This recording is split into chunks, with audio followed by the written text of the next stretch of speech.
সোনাপুৰত জনজাতি মহাসংঘৰ সংবাদমেল কামৰূপ মহানগৰ জিলাৰ জনজাতি খণ্ড আৰু আবেষ্টনীত কোচ ৰাজবংশী জনগোষ্ঠীক চৰকাৰে ভূমিৰ অধিকাৰ প্ৰদান কৰিব বিচৰা কাৰ্যৰ তীব্ৰ বিৰোধিতা জনজাতি মহাসংঘৰ এই সন্দৰ্ভত অতি শীঘ্ৰে বিশাল প্ৰতিবাদী সভাৰ আয়োজন কৰাৰ লগতে অনতি পলমে চৰকাৰলৈ স্মাৰকপত্ৰ প্ৰদান কৰা হ'ব বুলি জানিবলৈ দিয়ে বিষয়ববীয়াসকলে। Bureau report Arunodoy Assam.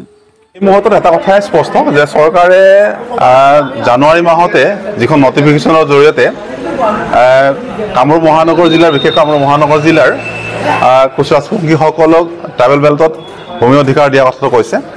এতিয়া আমাৰ কথাটো হৈছে এতিয়া কোচ ৰাজবংশীসকলৰ যদি কথা চাবলৈ যাওঁ, তেওঁলোকে যদি ট্ৰাইবেল বেল্ট গঠন কৰাৰ আগৰ যিখিনি কোচ তেওঁলোকে ভূমি ৰাইটছটো পাই আছে, লেণ্ড ৰাইটছটো পাই আছে, তেওঁলোকে এনজয় কৰি আছে, তাত ট্ৰাইবেল আৰু কোচৰ মাজত কোনো সংঘাত নাই।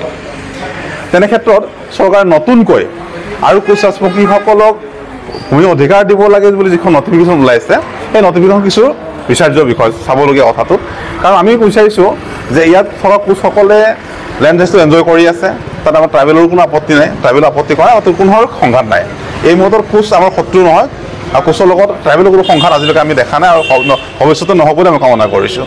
গতিকে চৰকাৰে যিখন নটিফিকেশ্যন, চৰকাৰৰ নটিফিকেশ্যনৰ জৰিয়তে আচলতে কোনসকল কোচৰ কথা ক'ব বিচাৰিছে তাৰ এটা বিচাৰ্য বিষয়। এতিয়া যদি সেই কোচ ৰাজবংশীৰ নাম লৈ যিখিনি কোচ ৰাজবংশী লেণ্ড ৰাইট দিব লাগে বুলি যিখিনি কোচৰ কথা কৈছে, সেইখিনি কোচ আচলতে প্ৰকৃত কোন হয়?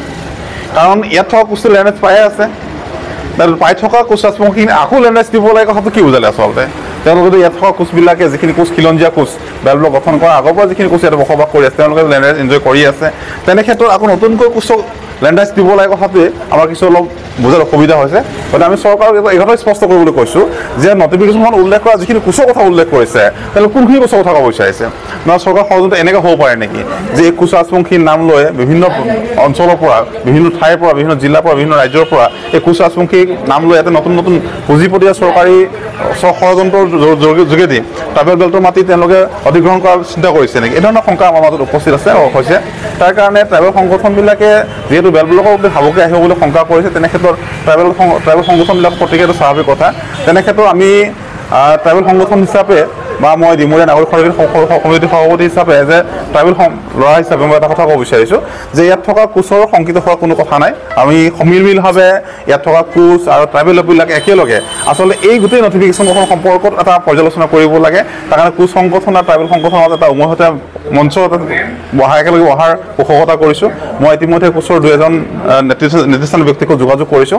মই আশা কৰিছোঁ ট্ৰাইবেল সংগঠন আৰু কোচ সংগঠনে একেলগে বহি এই গোটেই নটিফিকেশ্যন সম্পৰ্কত এটা পৰ্যালোচনা কৰিব লাগে। গভৰ্ণমেণ্টৰ যিটো উদ্দেশ্য, এই গভৰ্ণমেণ্টৰ উদ্দেশ্য সম্পৰ্ক যাতে পূৰণ কৰিব যাওঁতে যাতে আমাৰ ট্ৰাইবেল আৰু কোচৰ মাজত কোনো সংঘাত নহয়, তাৰ কাৰণে মই সকলোকে আহ্বান জনাইছোঁ। আজি আপোনালোকে বিৰোধিতা কৰি এখন ৰাজহুৱা সভা অনুষ্ঠিত কৰিছিলে, এই ৰাজহুৱা সভাখনত কি সিদ্ধান্ত গ্ৰহণ কৰা? নহয়, এতিয়া আজিৰ সভাখনৰ কোচৰ বিৰোধী নহয়, আমি কিন্তু কোচৰ বিৰোধী নহয়।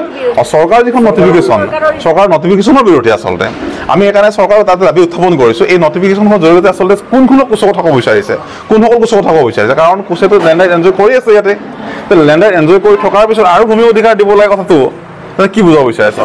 সেইকাৰণে চৰকাৰ এই যি নটিফিকেশ্যনখন আচলতে কি ক'ব বিচাৰিছে স্পষ্ট কৰিবৰ কাৰণে আমি চৰকাৰৰ দাবী উত্থাপন কৰিছোঁ। আৰু যাতে মই কোচ ৰাজবংশী সকলো সংগঠনকে আহ্বান কৰিছোঁ, আপোনালোকে বিভ্ৰান্ত হ'ব নালাগে, পেনিক হ'ব নালাগে। আমি ডিমৰীয়াবাসী হিচাপে কোচ, কলিতা, ট্ৰাইবেল সকলো একেলগে মিলিজুলি বসবাস কৰি আছোঁ। আমাৰ যিটো 7 নম্বৰীয় সমন্বয় সম্পৰ্ক এইটো বিঘ্নিত হ'ব দিব নালাগে।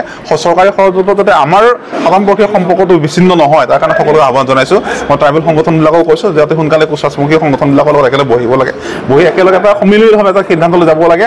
আমাৰ যিটো সিদ্ধান্ত হ'ব, কোচ সংগঠন, ট্ৰাইবেল সংগঠনৰ যিটো সিদ্ধান্ত, সেই সংগঠন আমি চৰকাৰক জনাম যে আমি কোনখিনি কোচ আমি একচেপ্ট কৰিব পাৰোঁ, কোনখিনি নোৱাৰোঁ, বা কোনখিনি ট্ৰাইবেল কেনেকৈ থাকিব, নাথাকিব, আমি ডিমৰীয়াবাসী আমি ডিচাইড কৰিম।